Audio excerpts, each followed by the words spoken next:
Hurts to say this, Spurs fans, but it looks like the Dejounte Murray trade was the right move.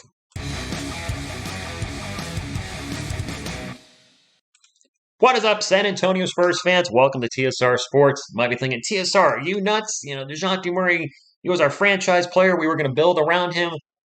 Well, Spurs fans, I'm going to get right into it. ESPN's Brian Windhorst reported that the Spurs decided to part ways with Murray because it was inevitable that they'd lose the 25-year-old. Quote, he and his agent, Rich Paul, made it known that he was not going to extend his contract with the Spurs this summer. Unquote. He had 2 years left, $34 million. Barring a miracle, we probably were not winning an NBA title in the next 2 years. I wish we would have built around him and maybe start this rebuild earlier. It is what it is. It's better to get something than nothing, Spurs fans. And just real quick, I feel sorry for any of you that bought his jersey recently and now he's gone. It seems like maybe he wanted out with his little cryptic tweets. And it is what it is. It's time to look at the positive and negatives. I found this great article from Bleachers Report in regards to our future and some other things that they talked about. I'll share a link to the website in the comments down below. Hit the thumbs up if you like how support a channel. Give me some comments after I just gave you that information that Dejounte wasn't going to stay. Are you feeling at least a little better about the trade? And subscribe for more Spurs content. All right, let's just get into the article. The winner, the Spurs future. We have a lot of draft picks. Look at the first round picks. We have all of our own first round picks, and going to be a very high one next year. The 2023 Charlotte Hornets first, which is a top 16 protected pick. Lottery protection in 2024 and 25, which would tend to make me think top 14, and then it turns into a 26, 27 if it's not conveyed, a second round pick. So what that means is if the Hornets are one of the worst 16 teams of 2023, it rolls over into 24. If they're a lottery team in 24, it rolls over. So the pick could keep rolling. So that's the one bad thing about that pick. We have the 2025 Atlanta Hawks first-round pick unprotected, the 2025 Chicago Bulls first-round pick, top 10 protection in 25, and then it keeps rolling over, which makes all these picks confusing. 2026, a first-round swap with the Hawks unprotected, the 2027 Hawks first-round pick unprotected, and we saw that 2028 first-round swap with the Boston Celtics, top 1 protection. That was from the Derek White trade. So we have a ton of picks. Now, I don't want us to keep stockpiling a ton of picks. Hopefully, Brian Wright and company are planning on moving some of these picks to move up and maybe get more picks in next year's draft. That's obviously still far away, but a lot of these picks are far away. I don't want the Spurs to still be terrible in 2025. I'm hoping we're relevant at that point, Spurs fans. Anyway, dealing Dejounte Murray also allows the Spurs to move free and clear into a total rebuild, which, admittedly, we needed. The first real rebuild of the franchise. More minutes in the backcourt can be voted to the development of Josh Primo and Trey Jones, and Trey is clearly saying now. Devin Vassell's ball skills can be thoroughly plumbed. That's not a way of putting it. The same may go for Keldon Johnson. More on him in a second. Rookies Jeremy Sohan, Blake Wesley should get and Malachi Branham should get more prominent opportunities now that cracking the play-in tournament clearly won't be the goal. No, it's a full-on rebuild. And I have to wonder, Spurs fans, with Dejounte gone, I got to think Malachi Branham may spend little to maybe no time in the G League. We always talk about we have too many guards. Well, we just got rid of the most important guard on the team. So we could see all three of these guys get much more playing time than anticipated, especially if they continue to unload other players, which we'll circle back around to. Future draft picks are over-romanticized. I get it, but the Spurs were stuck in NBA purgatory before now. Too good to organically land in cornerstone territory during the draft, i.e. a top 3 pick. Yet not nearly good enough that forcing a future revolving around Murray made an arguable sense. What they're saying is trying to keep drafting players and maybe sign free agents like Doug McDermott or players like Josh Richardson, adding little key pieces here and there, trying to force a playoff team with Dejounte Murray in the next 2 years was probably not going to work. Dejounte Murray, a great player, but I've always honestly felt he was more of a Batman than a Robin. And there's nothing wrong with being that Scottie Pippen type player. Absolutely not. Scottie Pippen's a Hall of Famer. However, we needed that guy that could close out games. DeMar DeRozan was not that guy. At least for last year, Dejounte was not that guy either. So I get it. This trade etches out a more concrete direction, not to mention a crack at lottery odds high enough to potentially bag top prospect Victor Wembanyama in the 2023 draft. You guys are already talking about him in the comments. So tank for Victor, I guess, will be the slogan for some Spurs fans. It's not a tank. We're rebuilding, but it's going to feel like a tank. The loser, the Spurs present, well, yeah, we're going to have a losing record barring a miracle next season. It's going to be tough to watch them at times. It's going to be tough to be a Spurs content creator. When the team's winning, the views are up. When the team is absolutely playing terrible, the views are down. I'll still be here covering them, but it's going to be rough roll TSR Sports. There's also the question, who's our starting point guard? Joshua Primo, are they going to put him at point? Trey Jones? I'm not sure. I just know a lot of our young guys are going to get playing time, and in the long run, that's not. It's going to be fun to watch again, but it might be significantly more painful than last year.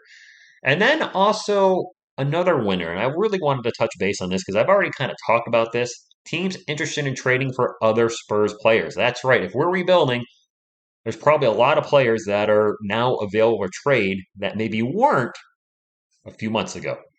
Danilo Gallinari was part of the Atlanta Hawks trade, my friends. He's an immediate buyout candidate. I don't think we're keeping him. Josh Richardson is a plug and play wing on an expiring contract who quietly cobbled together a stellar 2021-2022 campaign. I could see a playoff caliber team looking to trade for him. Jakob Pertl is one of the league's top rim protectors, wields a nifty floater and has just 1 year left on his deal as well. We already know teams are interested in Jakob. Now with Dejounte gone, I think there's a really legit chance the Spurs try to move Jakob Pertl. Doug McDermott's price tag is on the steeper end, 2 years, $27.5 million. But teams who need functional shooting and someone who can finish near the basket off movement should be giving San Antonio a call. He could be an excellent player off the bench for a playoff caliber team that needs some scoring, so needs some oomph off the bench. I don't see him going to a team to start like he did come to the Spurs, but he's an excellent role player off the bench. And another name to consider, Keldon Johnson. He is extension eligible this summer. He will hit restricted free agency in 2023 if he and the Spurs don't hash out an agreement before the start of next season. So before October, whatever, 25th, 29th, 20th, whenever the season starts, that's when they have to extend KJ. Going on 23, he is far from aged himself out of a rebuilding situation, but will San Antonio be prepared to seriously pay anyone so soon in its directional shift? I don't know. That one would seriously upset me if Keldon Johnson gets traded away, but I can't rule that out either. That sucks to say. I know some of you don't like him, some of you do, somewhere in between.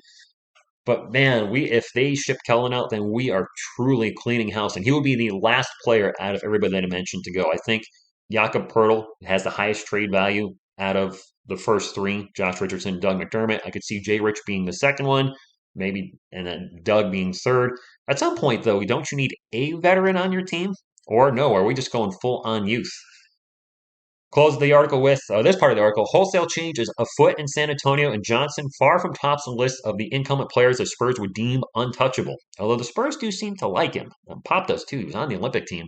Feel free to loop Devin Vassell into this conversation as well, but he has an extra year left on his rookie skill. It seems too early to include him here. I can't see the Spurs trading Devin Vassell. He's only been with the team for 2 years, a former lottery pick. I don't think that happens. And then to close things out, loser, DeAndre Ayton. We're not going to have the cap room now. We have, I think, about $50 million in wiggle room. DeAndre Ayton's not a possibility. A lot of the big free agents you guys were saying, hey, Rich, the Spurs should go after. Not going to be happening. So in closing, the trade hurts. And this is a shocking year if you're a San Antonio Spurs fan. The joke on my channel for the longest time was the Spurs don't trade.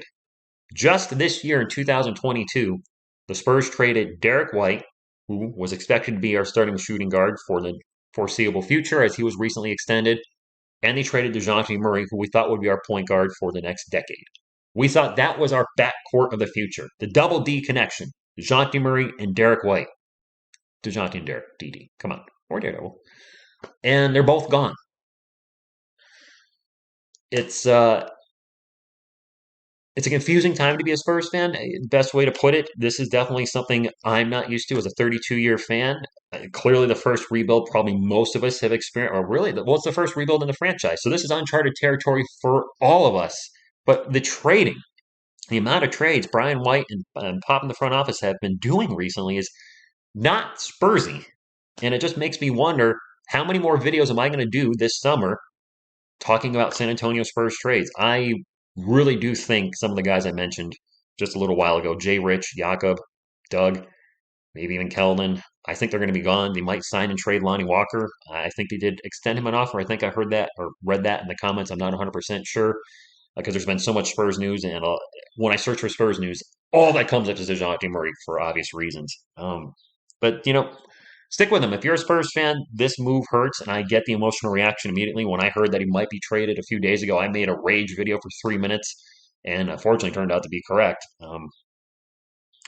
I think a lot of you are upset right now, but you'll still be Spurs fans. But for those of you that bought the DeJounte Murray jersey, That sucks. That being said, for those of you who live in Texas, let me know if HEB has his jerseys on sale for like $5. I might have you send me one, and I'll PayPal you for something.